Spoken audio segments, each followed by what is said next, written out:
दोस्तों नमस्कार, मैं ग्रामीण क्षमता न्यूज़ से सावित्री दानी आज आपके सामने और आज हम यहाँ पर चर्चा करेंगे। चुनाव हो चुके हैं, जिनको जीतना था वो जीत चुके हैं, जिनको हारना था वो हार चुके हैं, लेकिन जीत कैसे हुई और हारे क्यों, इस विषय पर आज हम चर्चा करेंगे। कौन कितने सीटों से यहाँ पर बढ़त बनाई है, किसकी सरकार बन रही है, कौन सा प्रत्याशी है जो अभी चुनाव में अग्रणी रहा और कौन सा प्रत्याशी है जो पिछड़ते चला गया, किसने किसके छक्के छुड़ाएं। आज हम यहाँ पर इस बात की चर्चा करेंगे।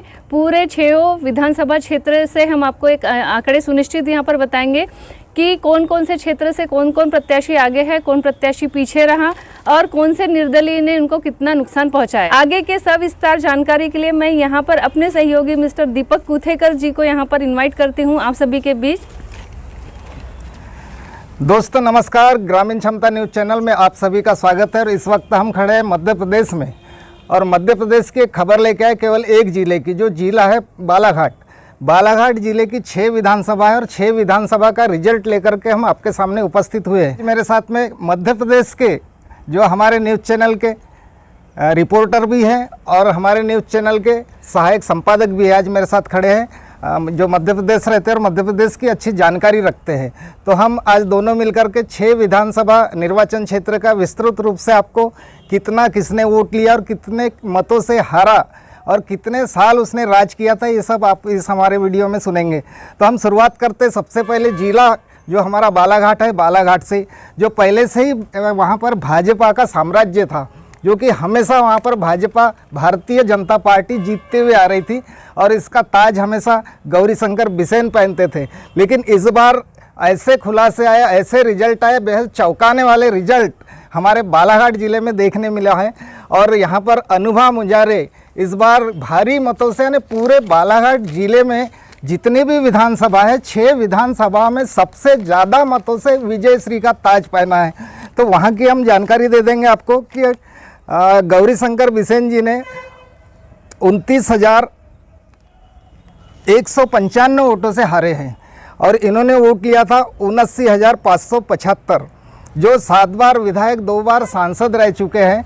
और इस चुनाव में उनकी जो लड़की है मौसम बिसेन, उनकी तैयारी थी चुनाव लड़ने की, लेकिन अंतिम में उनका बयान आया कि हम उनका स्वास्थ्य खराब होने के कारण चुनाव नहीं लड़ पा रहे।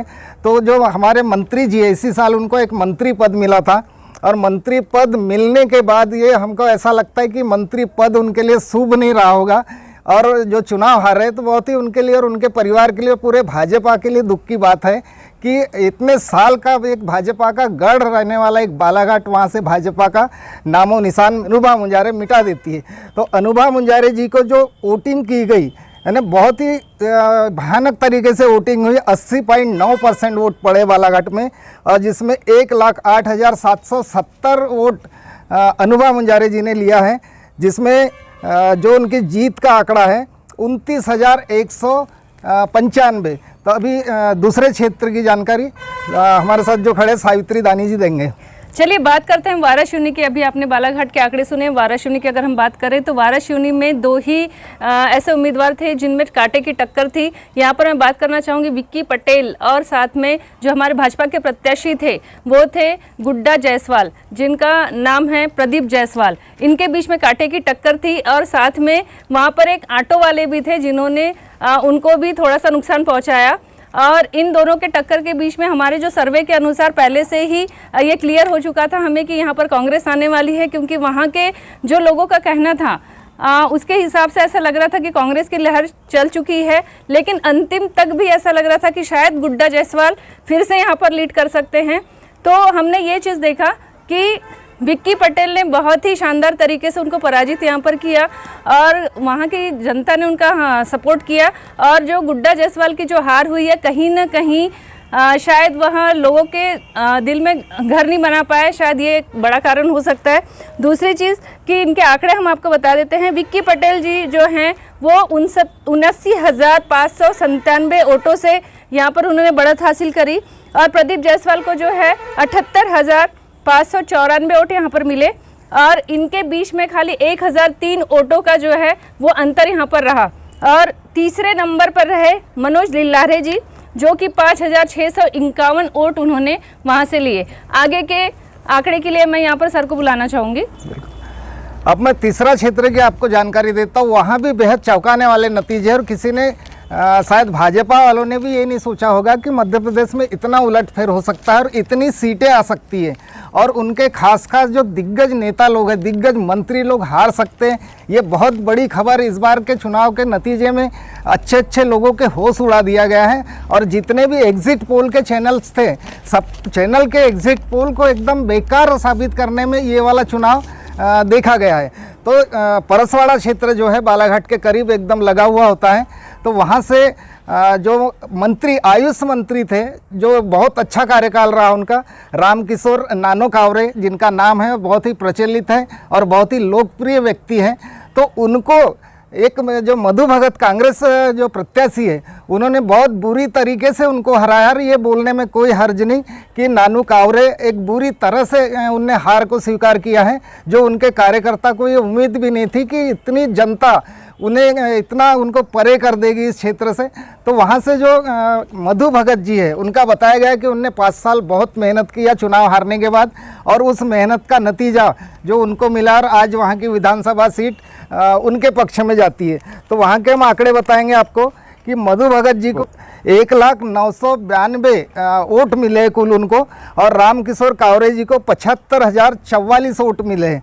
तो इसमें जीत का फैसला रहता है कि जैसे पूरे बालाघाट जिले की बात करें हम, तो सबसे ज़्यादा वोटों से विजयी अनुभा मुंजारे हुई, और सेकंड नंबर मधु भगत जी का रहा है, जो 25,948 वोटों से जीते हैं। और वहाँ पर जो पिछले बार के जो चुनाव में, जो पिछली पंचवार्षिक में कंकर मुंजारी जी दूसरे नंबर पे थे और मधु भगत तीसरी नंबर पे थे।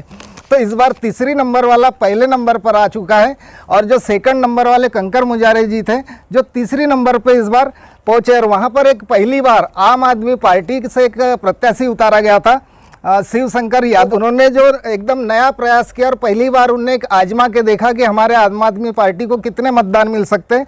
तो उनके हिसाब से उनको 1399, एक कम है 1400 वोटों को, इतना उन्होंने इस बार जो पहली कोशिश में 1400 वोटों के लगभग लिया है।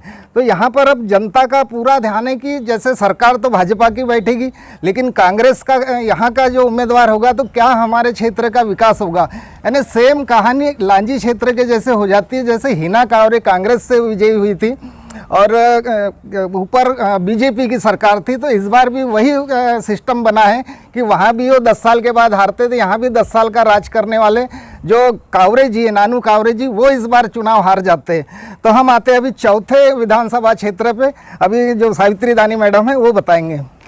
चलिए दोस्तों, आप सभी को लांजी विधानसभा क्षेत्र का बहुत ही बेसब्री से इंतज़ार था, और यहाँ पर हर एक जनता, हर एक घर से बहुत सारी बातें निकल रही थी, बहुत सारा सर्वे यहाँ पर हुआ, और एक जो लहर जो चली थी कांग्रेस की, वो कहीं ना कहीं सिमटती हुई नजर आई। काउंटडाउन के 2 बजे के बाद से जैसे मतगणना हो रही थी, और 2 बजे के बाद जैसे जैसे बीजेपी ने बढ़त बनाया, वैसे वैसे वो हिना कावरे जी ऑटो से गिरती चली गई, और बहुत बड़ी एक उनकी ऐतिहासिक यहाँ पर हार हुई है, जो लगातार जीतते हुए आ रही थी। और लगभग कहना चाहिए कि 30 साल के बाद में फिर वापस से समीकरण बना है कि विधानसभा में भाजपा है और ऊपर सरकार भी भाजपा की होगी। तो यह समीकरण जो बना है, ये बहुत ही लंबे समय के बाद में बना है। तो निश्चित ही यहाँ पर जो है, यहाँ के क्षेत्र का जो है बहुत अच्छे से विकास होगा। और यहाँ पर अगर हम देखते हैं कि राजकुमार कर रहा है, जिन 1,01,005 ऑटो से शानदार जीत यहाँ पर अपनी दर्ज करी है, और वहीं हिना कावरे जी को 98,232 वोट ही मिले हैं। और तीसरे स्थान पर यहाँ पर रहे हैं बहुजन समाज पार्टी के उम्मीदवार अशोक मरठे जी। उन्होंने भी 3556 वोटों से यहाँ पे तीसरे नंबर का स्थान उन्होंने प्राप्त किया है। हमें ऐसा लगता है कि यहाँ पर जो जीत है, जो भाजपा की, यहाँ पर लाडली बहनों ने बाजी मारी है। हमारी लाडली बहना और 1000 महीना उन्होंने अपना कमाल दिखा दिया, और शायद कहीं ना कहीं जो भाजपा की जो जीत हुई है, इन्हीं की वजह से हुई है।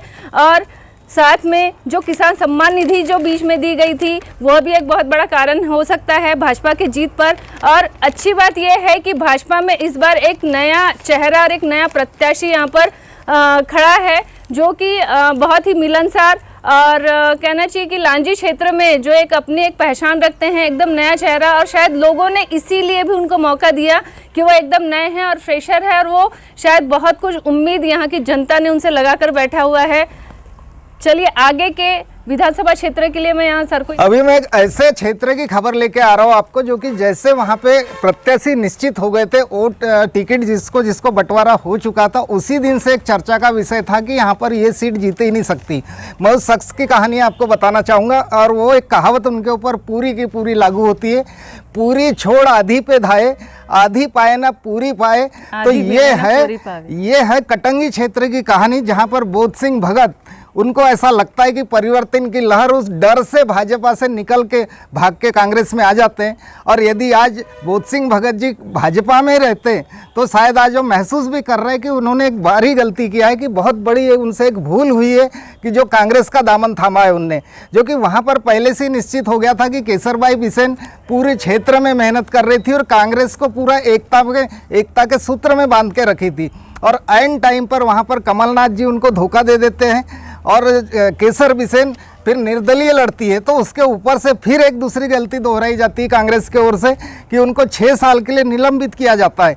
अब निलंबित होने के बाद में वो इस प्रकार से बागी बनी, तो तब से जनता ने बोलना चालू कर दिया था कि बोध सिंह भगत तो गए, और यही हुआ कि बोध सिंह भगत भी वहाँ पर बुरी तरह से हारे और वहाँ से भाजपा निकली, जो कि हम बता दें आपको कि वो भी एक बहुत जाना माना चेहरा रहा है, सांसद रहे उस क्षेत्र के, और एक सांसद का विधानसभा विधायक के लिए चुनाव लड़ना और हारना बहुत शर्म की बात है। तो इनके हम आपको आंकड़े बता देते।